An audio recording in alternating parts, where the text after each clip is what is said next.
Room full here. I got a room full here of ninth graders at Velma Jackson High School, and we're recording this for our friends at Rosa Scott, Ridgeland High School, and Germantown High School as well. Thank you so much for joining us with your busy schedule. And like we talked, we are in the Transportation, Distribution, and Logistics Career Cluster, and you are making some big waves in that right now in the DFW area.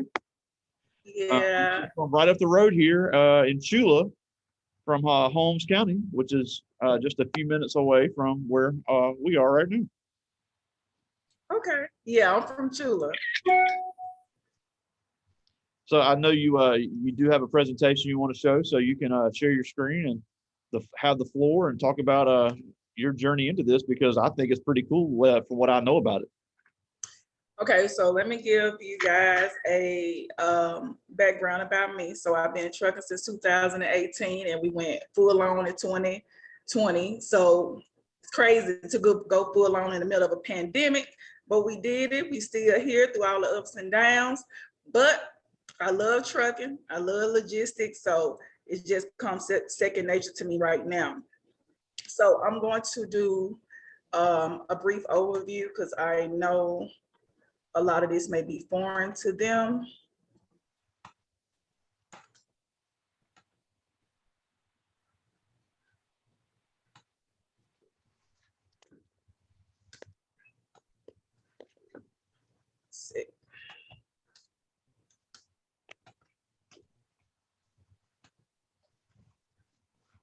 Hello. Yep, I got it. Okay, so trucking is one of those industries that's gonna always be around, and now we honorable industry, because back in the day they didn't think we was important, but now they see that nothing moves without us. We keep America moving. So I love truckers. I try to make sure that when I'm on the road now that I'm in trucking, I'm always thinking about them and what they go through, because if all of us work together, the roads will be a whole lot safer. Oh, yeah. So currently we are really moving on a fast pace in trucking. A lot of people get into trucking. A lot of people own their own trucking businesses and just doing various things in trucking. And right now we down 100,000 drivers and 100,000 trucks. Wow. At 2025, we should be a $1 trillion industry. And if you were to ever get into trucking, you're gonna always have a job, no matter what you decide to do. You can be a millionaire and not own any equipment. You may be a millionaire doing dispatching and not ever have a truck. So many ways to make money without having semis or box trucks or hot shots. Right now, I'm just gonna do a brief overview. A lot of this stuff is what I teach in my class, because I teach people how to do truck and startup, and then I also teach them how to dispatch. So truckers, if you own one truck, you probably can make $250,000. And dispatching, you can make $250,000 just dispatching it. Just be at home every day or on an island, just dispatching your day away. So it's some perks on both of them. We have equipment. Yes, equipment is hard, but I love what I do. So I just deal with what comes with it. But it is hard on the equipment, and we own semis, and then we just got some hot shot equipment. So we just trying various things to make sure that our trucking business is moving up. And no, I do not drive. I do not have a CDL, and I don't plan on getting one because I barely got a regular driver's license. So it's not my thing. I run the day-to-day of my trucking business. So I make sure that everybody's always in compliance, because I love being in compliance, because this is the only industry that if you're not in compliance, 100% of the time it's gonna cost you.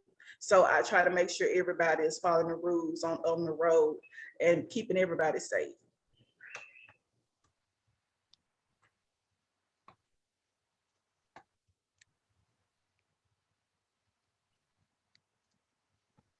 So this is something brief and just tell you about the trucking industry, and that we are the backbone of the U.S. economy. And the pandemic showed us that, because we were the only people that could really move around when the pandemic first started. And then people need food, and we was able to make sure that all the states that needed food was there. So I think that we should honor truckers, because during the pandemic, they was really out here making sure all of us was okay. Absolutely.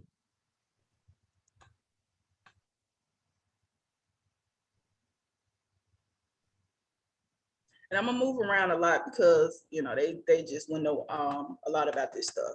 So dispatchers day begin at 6:30 in the morning if they are really good dispatcher. And I try to train really good dispatchers. So they wake up about 6:30 in the morning, and then they supposed to get their drivers out the house 7:15, 7:30, 7:45, no later than 8 o'clock, so they can get moving around. They check on them throughout the day. They make sure that they meet their appointment time, and then they pick up all the information, make sure they get all the forms and stuff so everybody can get paid. So dispatching would be the easiest thing you do in trucking. And if you make $16,000 in dispatching, that's your money. That's all your money. When we make $16,000, it's everybody money on the truck side. So those are the advantages of being a dispatcher.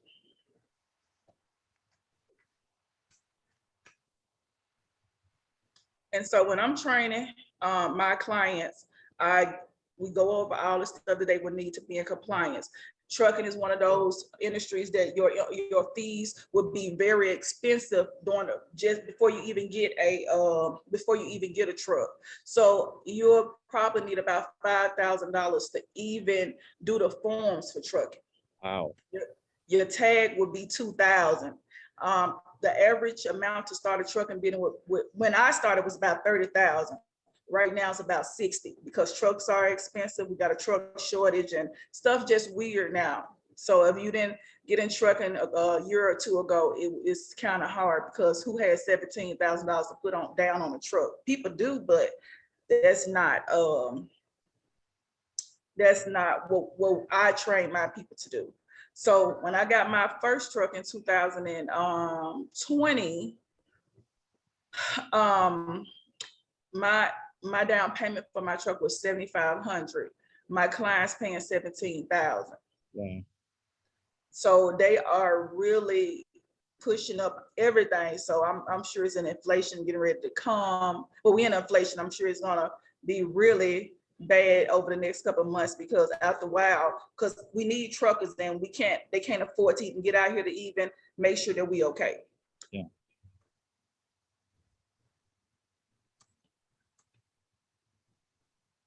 And I tell my clients, it's a lot of money to start a trucking business. So they all know, like, yeah, it's a lot of money.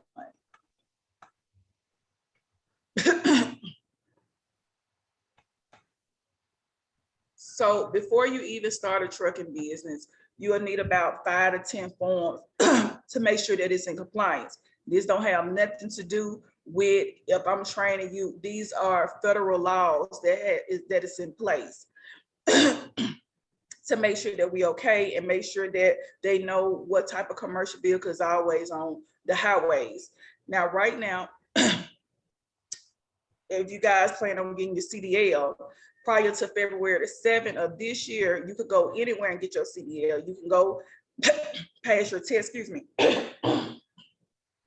You can go pass your test, let somebody borrow some commercial vehicle and go pass a test. Now you have to be in compliance with what school you go to. So if you plan on going to a CDL school, it has to be accredited now. And you have to go to the ones that's on the DOT website. That's the only way you can get your CDL at this point, which is good because we need better drivers on the road.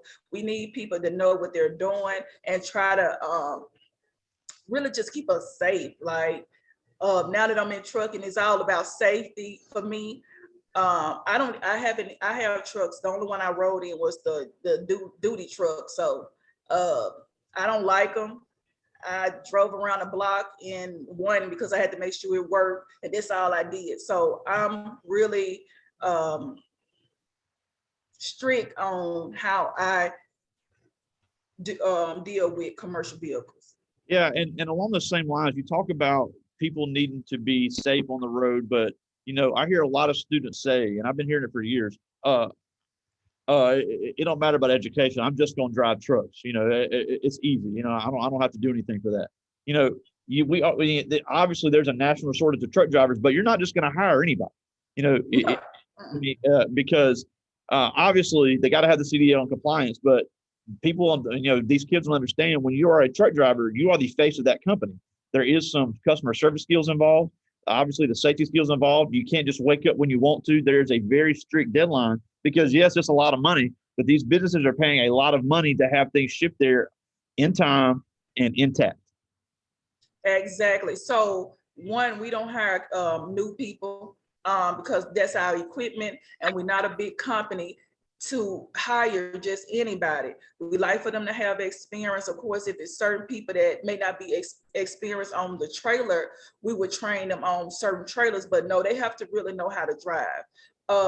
And one, for themselves, to make sure that they're okay, that they have the tools they need, but don't get into trucking thinking that it is a easy fix to whatever problems you have. Always be in compliance, always care about what you do. Get up early to meet appointment time so you won't feel like you're speeding to get to a location and stuff like that.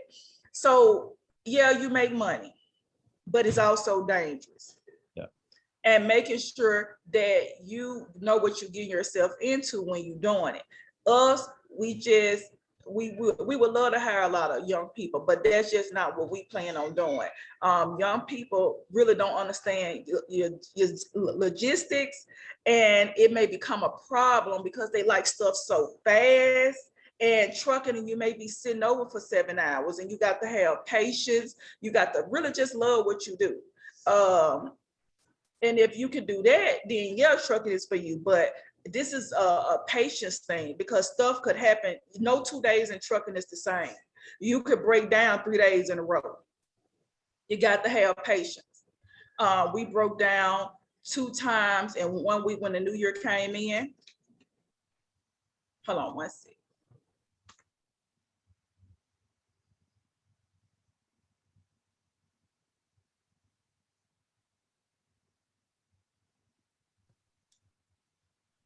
And now, you just have to learn to go through whatever you're going through in trucking to make yourself successful. But no matter what I do, whatever training I'm doing, whether it's trucking or whether it's dispatching, I'm always trained about compliance first. It don't matter if you know how to drive a truck. It don't matter if you got your CDL or whatever you plan on doing. I need to know that you are always in compliance, especially if I'm training you. But we doing business together, we just have to do what's right. Yeah, and then with the compliance, they're even going to watch the small black-owned businesses even more than they are the big businesses. So there's a huge target on black-owned business in the trucking industry, whether fair or not fair is just a reality of the situation. So hold on one sec. I'm sorry, guys.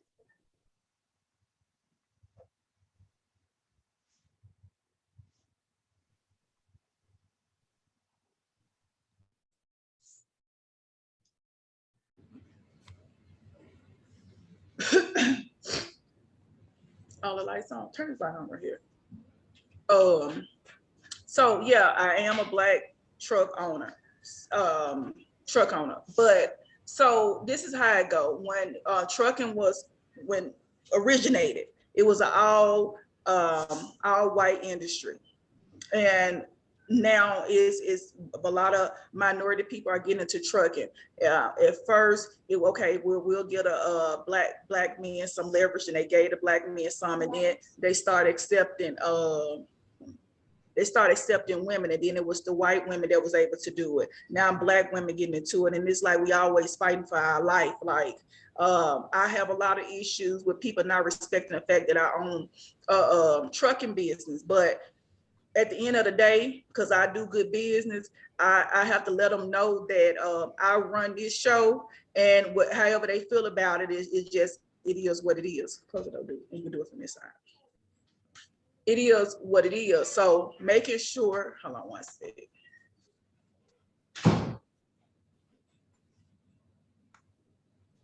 Hello? Yeah, I hear you. Okay, so yeah, it's like when you a black truck owner, you always kind of having to fight for your position in it and making sure that people understand that you do have a voice. I'm a woman, but I've been doing business since 2015, probably a little bit longer than that. So it's always me knowing what the business is. I'm always learning. I'm always reading and trying to research stuff so I can always be a part of the conversation that nobody is able to get over on me. But yes, you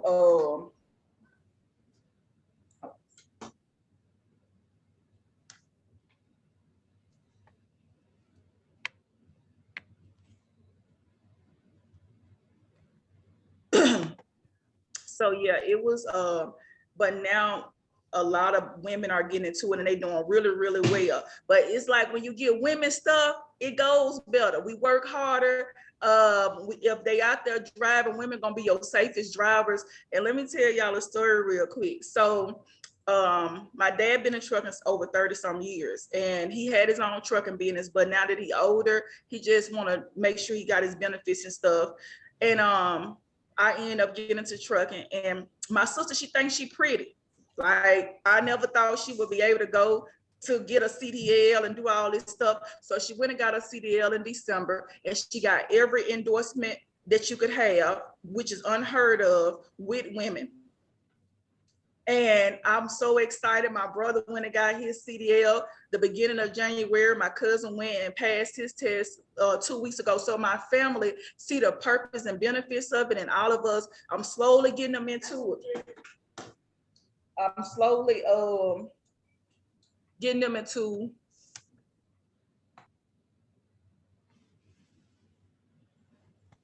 so yeah, that's our family is full of truckers. So, and I'm getting everybody, trying to get everybody to come over to the wild side.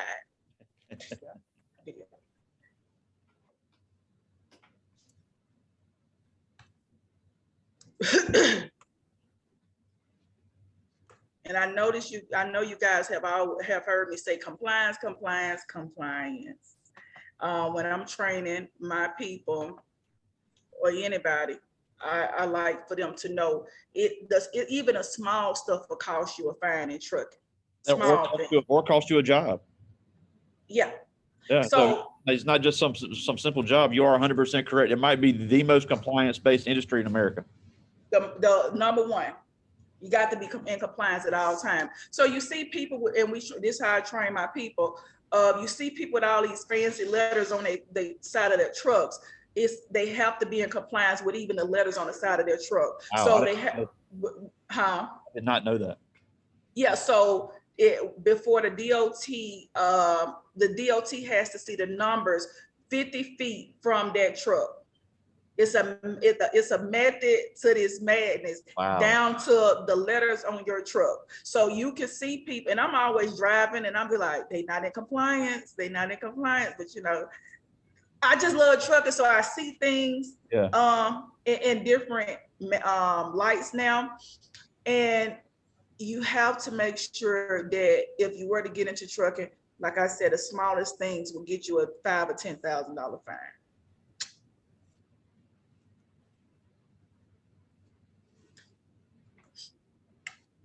And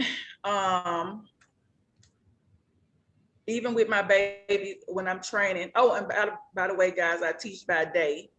I'm a high school SPED behavior teacher. So that's what those are my babies that I deal with Monday through Friday, 7:30 to 3:30. So I'm also training people to know the different type of semis, which ones are the best ones. So we have a Freightliner, and then we got a Volkswagen. Them the ones that we have. And then we have a duty truck, which is a Dodge, which is a Dodge Ram. And then we train people on what type of trailer. So the best one right now would be flatbed, but of course it's cold weather and you're gonna get paid more because who want to get out in this type of weather to put tarps and stuff on top of equipment on top of freight. So, and then the next one is a reefer truck, which is a truck that has a refrigerator on it. So you can carry food and then you can also carry dry goods. So it's versatile. Yeah. And that's funny you mentioned that because I've heard, because people say, again, kids think that the trucking industry, the industry is easy and that, folks going to load stuff for me. If you want to make the real money, you're right. The flatbed carrying the construction material, because construction is just so hot right now, but you have to set it up yourself. And then the food with the refrigerated truck is even more money than that. You can just want to do the easy stuff, but the real money is in the flatbed and the refrigerated trucks. And flatbed also, you have to be in compliance too with that, because if you if you kill somebody, that's a $1 million lawsuit. If you don't strap the freight down. So we really don't deal with flatbed. One, people too lazy to do it. So we don't deal with that right now. I started off with flatbed. We do reefer. Dry van is gonna be your least paying one. If you haul dry goods, that'll be your least paying one. So we during the wintertime, we go to out west. So we go to Washington, we go to Utah, we go to Colorado, because a lot of people cannot drive in that type of weather, but we go where the money is safely. So we go out there, and those people sometimes don't have food in their stores. They don't have gas. We have been traveling there since the beginning of winter. So it's getting better because the weather is getting better. With reefer, you'll gross about 10 to 15K a week on a reefer truck. Wow. Dry van, you can do about 6 to 10, depending on where you're going. Flatbed, you could do about 10 to 15 on it also. It just was a lot. Yeah, a week. Wow. That's your gross. So of course, you take out all your. That's a high gross for a week. You take out all your expenses too.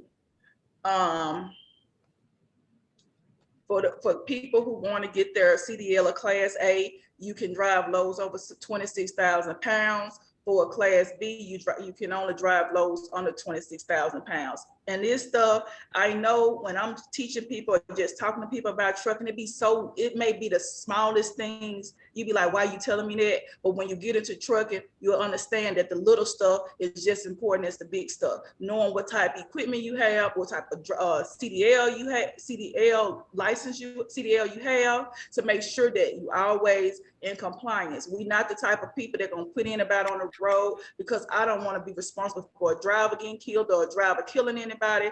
I like to do good business. So I train people on the little things, even when I'm working with people on our trucking business.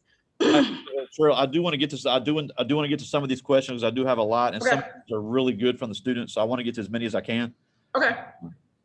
So these are all ninth graders, and this is crazy. They're thinking of this stuff. These are really good. This first one is Camaria Smith, and she asks, how would you react to someone who says trucking is only for men?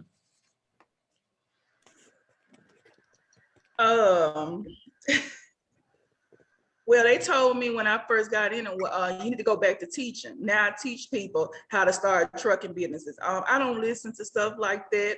I'm one of the people that if I set my mind to it, can't nothing stop me. If it's all men's industry, it's gonna be one woman in it. Okay, it's gonna be me if I want to do it. So if it's something that you want to do, you do it, no matter what anybody said, tell you about it, because right now women are dominating the trucking industry. A lot of African-American women are really doing well. And for it to be an industry that has been around for so long, and for the women to come in and set the standard for the drivers to be in compliance, for successful trucking businesses to be where they at, and people and women making really good money out dispatching. So we set the standard.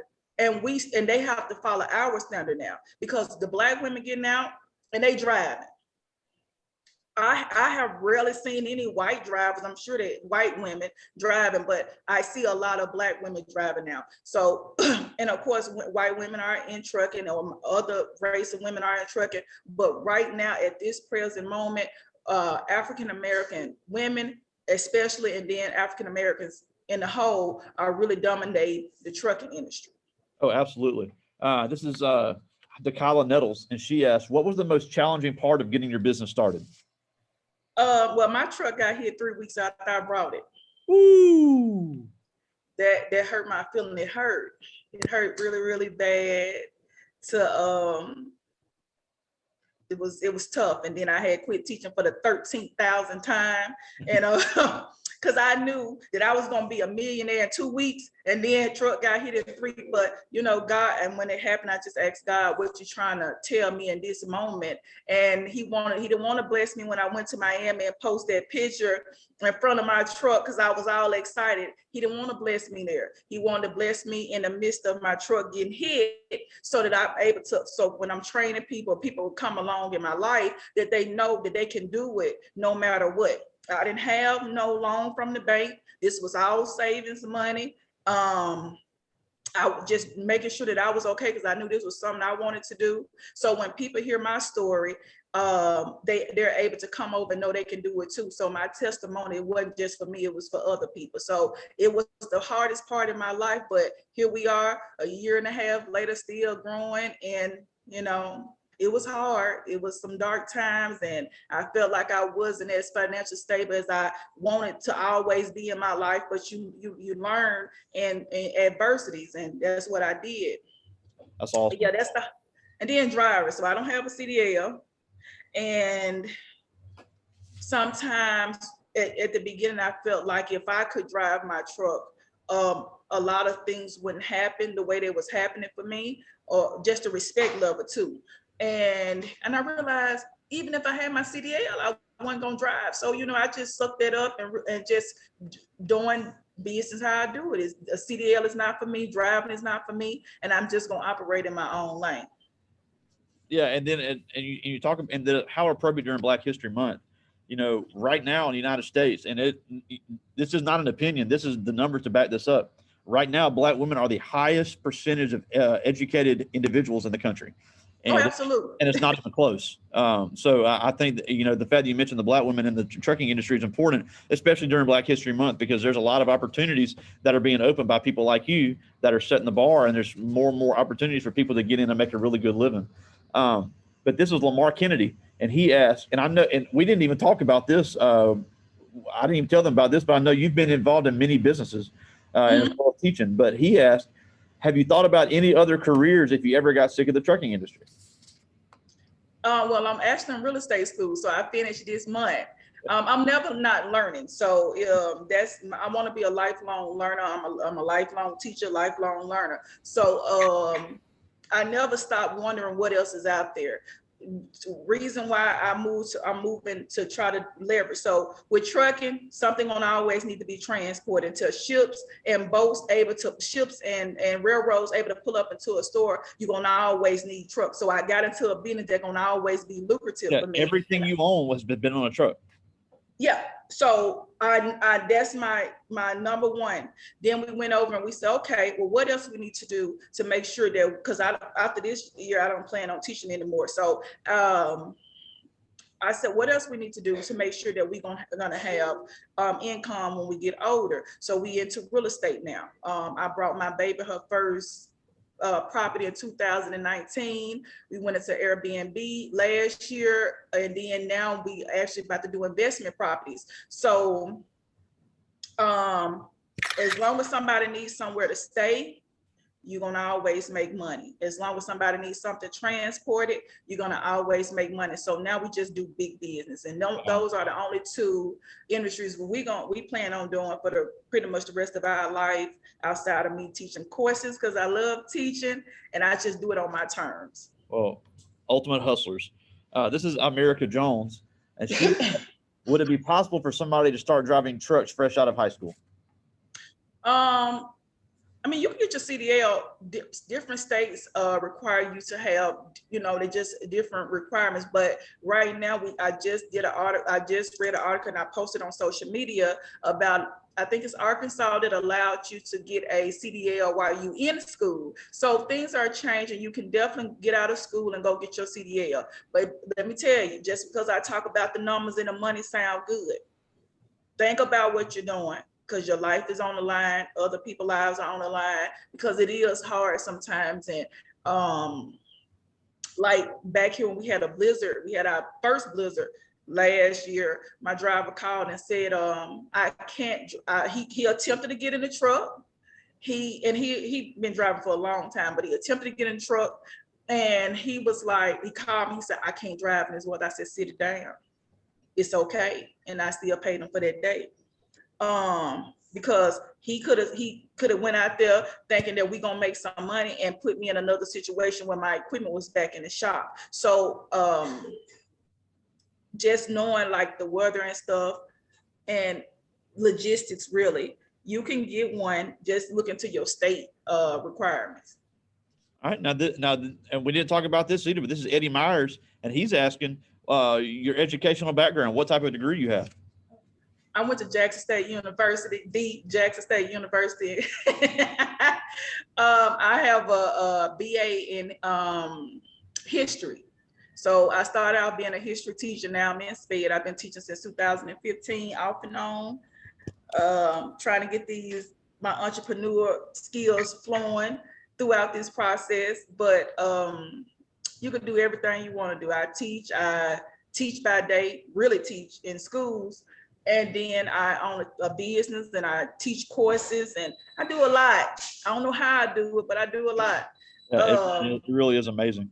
So you can do whatever you want to do. It's okay. Like, don't let people limit you, make you feel like, oh, because they tell me all the time, you just do too much. You don't do enough. Like, I'm never, if God put stuff on this earth, I just want to be able to experience that for myself. So if I have to pay money to learn something, I'm gonna pay it if that's what I want to do. And yeah, so yeah, I got degrees. I don't want to use them. Hey, but you still got them, and that's an achievement in itself. Now we're almost out of time, and we thank you so much for joining us. But I do want to ask one thing before we go, because like we said, you're from Chula, right up the road. And, Mm-hmm. there's not a lot of positive news that comes out of Chula. They've been the subject of all kind of national news stories about it's one of the worst places in the country to live. They've had their issues on the news lately in Holmes County. And you're a Holmes County product, but yet you've overcome the odds. You're doing some amazing things compared to multiple businesses, generational wealth for you and your child. And you grew up just like everybody that's here with me now. You grew up rural in Mississippi and black, but yet you beat the odds, and no matter what the obstacles you got. So they're going to face these same obstacles. And I always say it's not a matter of if, it's a matter of when. So even if they don't want to get into trucking, how can they be as successful as someone like you coming from the exact same circumstances? Well, I came from a well-off family, so opportunities was a little bit different. It was like we was living in Chula, but we weren't living in Chula. They always made sure that we knew we was well around. They made sure even when the school system wasn't as good as it needed to be, they would drive us to Sibling Learning Center to make sure we was okay. So they afforded us the opportunities to make sure that we was okay. So I can't say, yeah, it's like a parallel for me. I really don't know what a lot of people have went through in Chula, because my family just made sure that we travel a lot. We was in Little going to California. I'm in Texas now because we spent all our time in Texas. My parents travel a lot. They have lived in Atlanta, New Mexico, all type of places. So, but it don't change the fact that I still had to make sure I was okay. The only thing is I had somebody that was gonna always have my back. And to fast forward, I'm in my 30s now. When my truck got hit, my family had to save my trucking business because I didn't have no income. And then they had to also pay my house bills because I didn't have any income because my truck was down for 10 weeks. So, but you could be anything you want to be. I don't really want to say it because I don't know if it's appropriate to say it, but I'm gonna say it anyway. I preach trades all the time. Yeah. I think the worst thing my parents could have done was made me go to school. That's my opinion. I could have been farther along had I followed my own dreams and what I want to do, because I never really wanted to go to college. When I went, I wanted to go to law school. And when I was 21, I had my daughter, and law school seemed so foreign to me. And I'm like, well, the girls, when they in law school, they don't have kids, because I had a partial scholarship to Ole Miss. And I was like, well, that don't seem like that'll be a good look because, you know, lawyers, you don't really see them being single moms. And I was like, well, I was a little old girl. I used to write in my little journal. So I'm already manifesting. I was 6, 7 years old, manifesting my life. And I used to say I was going to always be an entrepreneur. And up until I got into my 30s, I look back and reflect over my life. Everything I wrote down as a little child, I am in the midst of it. I cook. I wanted to own a restaurant. I used to sell seafood and stuff. I knew I was going to own my own business. It's just little stuff that I look back on and know that I have really been working hard to do that. Yes, my parents would help me, but I always want to be able to take care of myself. Now, my siblings, not so much. They still figuring it out.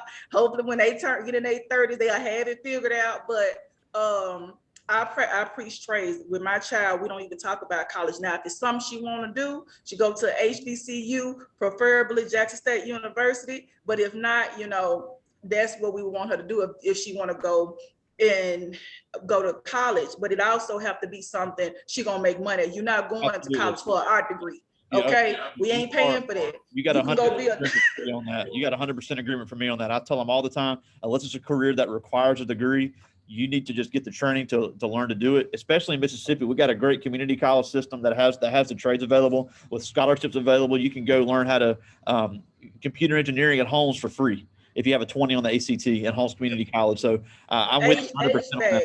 Welding, cosmetology. It's so many women. My friend, she do hair and make way more money than I make when I'm teaching. But now I'm in Texas, so teachers now, because they don't even, teachers not standing in line to teach, so they paying you about $75,000 right now.